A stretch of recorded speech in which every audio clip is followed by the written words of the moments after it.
बिहार में जिस पार्टी पर प्रशांत किशोर की जीत हुई है, यह वह सीट है जिसको लेकर बीच बीच में अक्सर बीजेपी वाले कहते थे कि यहाँ कुत्ता भी चुनाव लड़ा देंगे तो वह जीत जाएगा, और वह गलत नहीं कहते थे। हाँ, क्योंकि यह बांकीपुर था, बीजेपी के राष्ट्रीय अध्यक्ष नितिन नवीन का अपना घर, जिस सीट से वह एक दो बार नहीं लगातार 5 बार जीतते थे, और यहीं से जीतकर वह दुनिया की सबसे बड़ी पार्टी के अध्यक्ष बन गए। 15 साल से यहाँ कमल का बटन लगातार दब रहा था और नतीजा पहले से ही लिखा था, और ताना उस आदमी को मारा जा रहा था जिसने 243 सीटों पर लड़कर शून्य जीता था, जिसको लेकर पूरा बिहार मीम बना रहा था, हंस रहा था। आप में से भी कई लोगों ने प्रशांत किशोर का मजाक उड़ाया है, सबने उड़ाया है भाई। और प्रशांत तो खुलकर कहते थे कि मैं मरा नहीं हूँ, अभी जिंदा हूँ। प्रशांत किशोर कहते थे अभी मैं मरा नहीं हूँ, अभी नहीं मरा हूँ, जब मर जाऊंगा तो फिर लिखना अभी मरा नहीं हूँ। और अब इन लाइन का मतलब समझ में आ रहा है। आज पटना के गिनती वाले हॉल में राउंड द राउंड वही मजाक भरी पड़ता गया। जैसे पंचायत में आपको याद है आपको, विधायक जी हार गए थे और सामने वाली पार्टी जीत गई थी।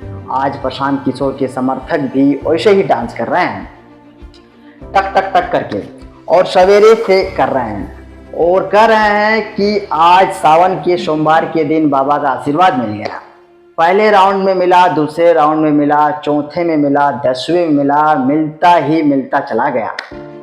और यह कहानी वैसे ही है जैसे मोहल्ले का एक सबसे कमज़ोर लड़का, और वह सीधे आए और पहलवान की आंखें में घुसे, और जो सबसे मजबूत पहलवान हो उसको पटक दे।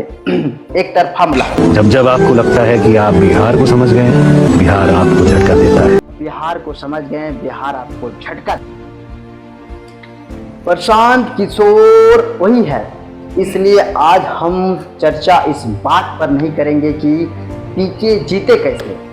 सवाल यह करेंगे कि बीजेपी के राष्ट्रीय अध्यक्ष अपना घर कैसे हार गए, और इस हार के मायने क्या है प्रशांत किशोर के लिए भी और बीजेपी के लिए भी। और आरजेडी वाला जो कमबैक कर रहा था वह 3 नंबर पर चला गया। तो क्या आरजेडी पार्टी के तौर पर भी आगे मुश्किल आएगी? मोरल विक्ट्री होती है गुरु कुछ। पीके भी अजगर है, सबको जिताए थे, अपना नहीं जीत पाए थे। इसी के लिए मजाक चल रहा था। तमिलनाडु में विजय भी क्लीन स्वीप कर गए थे इन्हीं की अगुवाई में। तो लोग यह भी चर्चा कर रहे हैं कि आरजेडी वाले क्या होंगे, लेकिन उनके ऊपर तो वैसे भी आक्षेप रहा है कि पार्टी का सबसे इम्पोर्टेंट दिन जो था उसको 3 दिन पहले करके बीबी का बर्थडे मनाने निकल गए। ऐसे बहुत सारा आरोप लगा रहा है, लेकिन उस पर बाद में जाएंगे। पहले समझेंगे कि वो 3 चीज़ें कौन सी हैं जो पीके ने इस बार अलग की, और वह झटका जो भाजपा को नहीं किसी और को लगा है।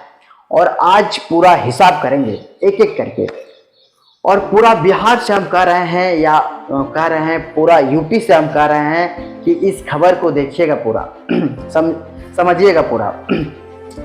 यह नहीं कि खाली पीके कर दीजिएगा, बांकीपुर आके लिखिए बांकीपुर। वो तो इन्होंने बताया था ना, कुत्ता भी लड़ा दीजिए जीत जाता है। वो जो ताना मार रहे थे वो गलत नहीं थे, सही थे। पटना का दिल है भाई बांकीपुर, गांधी मैदान से सटा इलाका, पढ़े लिखे लोग, दुकानदार, नौकरी पेशेवर, वह इलाका जहां शाम को चाय की दुकान पर राजनीति उबलती है और वोट हमेशा एक तरफ गिरता है। 2010 से यहाँ एक ही चेहरा दिखता है, नितिन नवीन। सफ़ेद कुर्ता, माथे पर तिलक, पटना की गलियों में जाना पहचाना आदमी। और उससे पहले उनके पिताजी यहीं से जीतते थे, यानी यह सीट पार्टी के लिए सीट थोड़ी थी, घर की बैठक थी। यहाँ तो हम जीते ही हैं, यहाँ कौन सा टेंशन है। दादा परदादा के ज़माने से अंगद का पैर है, इसे हिलाने की हिम्मत किसी में नहीं थी। फिर हुआ यह कि नितिन नवीन की किस्मत अचानक से उछाल मार गई। ऐसा लगा कि सीधे सरस्वती जी आशीर्वाद दे दी, लक्ष्मी जी भी दे दी, शंकर जी भी दे दिए, आओ बेटा, मतलब जिस मोदी जी के सामने शायद वह पहली सीट पर बैठ ना पाते, वह कह सकते हैं कि मोदी हमारी पार्टी के कार्यकर्ता है, हम अध्यक्ष हैं। मोदी जी कहेंगे हमारे अध्यक्ष हैं, कहीं भी हैं। और विधायक छोटी लगने लगी। अब दिल्ली दिख रही थी। पार्टी ने राष्ट्रीय अध्यक्ष बनाया, विधायकी कहाँ रहेंगे, राज्यसभा चले गए और पीछे सीट खाली हो गई। अब पार्टी ने उन्हें राष्ट्रीय अध्यक्ष बनाया, राज्यसभा चले गए और फिर पीछे यह सीट खाली हो गई। अब भाजपा तो यह मानकर बैठी थी कि भाई घर है हमारा, 15 साल का रिकॉर्ड है, जीत पक्की है। उतार दिया नीरज सिन्हा को और सामने वह आदमी देख ही रहे हैं कैसे किस प्रकार से पटक कर उनको हरा दिया गया। तो आगे आप क्या सोचते हैं इस विषय पर? आप भी गंभीरता से सवाल उठाइए और हमें कमेंट सेक्शन पर जरूर बताइए। धन्यवाद।